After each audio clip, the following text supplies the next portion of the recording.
be out there. The better chance of seeing some sunshine is going to be deep into the weekend.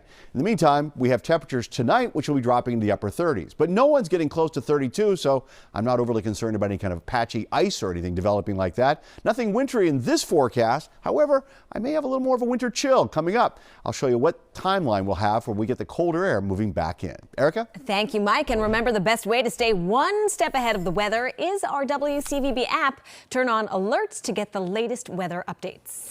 Breaking news here. An Israeli-American woman abducted by Hamas during the October 7th attack on Israel has died. News Center 5's Christopher Salas reports from Washington.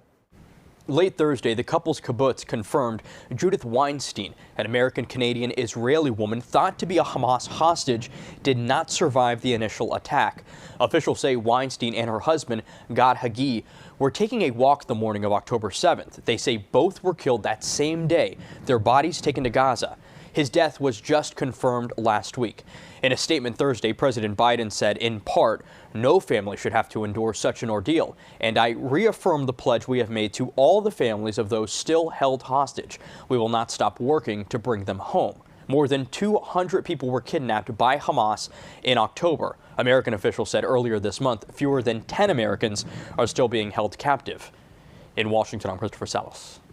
Also breaking, the Suffolk County Sheriff's Department says an inmate died after a fight with his cellmate. Authorities say 45-year-old Carl Taylor was initially treated for a cut to his lip and was then taken to the medical housing unit yesterday morning. Well, minutes later, authorities say Taylor was found unresponsive. He was taken to the hospital where he was pronounced dead. In 2014, Taylor and his wife were arrested on child abuse charges.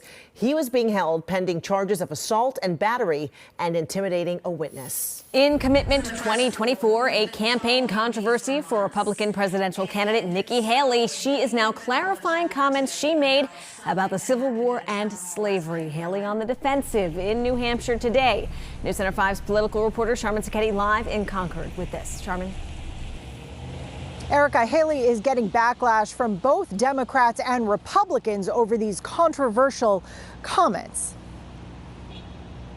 Republican presidential candidate Nikki Haley clarifying her controversial comments about what caused the Civil War. Of course the Civil War was about slavery. We know that. That's unquestioned, always the case. We know the Civil War was about slavery. But it was also more than that. It was about the freedoms of every individual. Haley widely criticized for her answer after a man at a town hall in New Hampshire asked her the question. I think the cause of the Civil War was basically how government was going to run, the freedoms and what people could and couldn't do. The man told her he was astonished she did not mention slavery. What do you want me to say about slavery? President Joe Biden writing on X, it was about slavery. Republican presidential candidate Ron DeSantis in Iowa saying it's not a difficult question.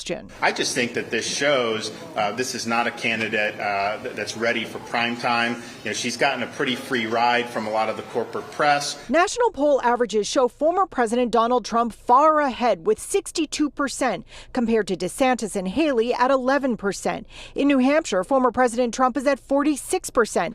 Haley's at 24%, Christie at 10%, and DeSantis at 9%. I'm a Trump person.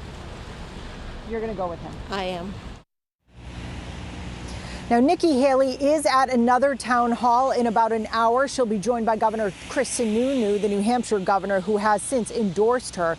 The New Hampshire primary is set for January 23rd. We're live here in Concord, New Hampshire. Sharman Sacchetti, WCVB News Center 5.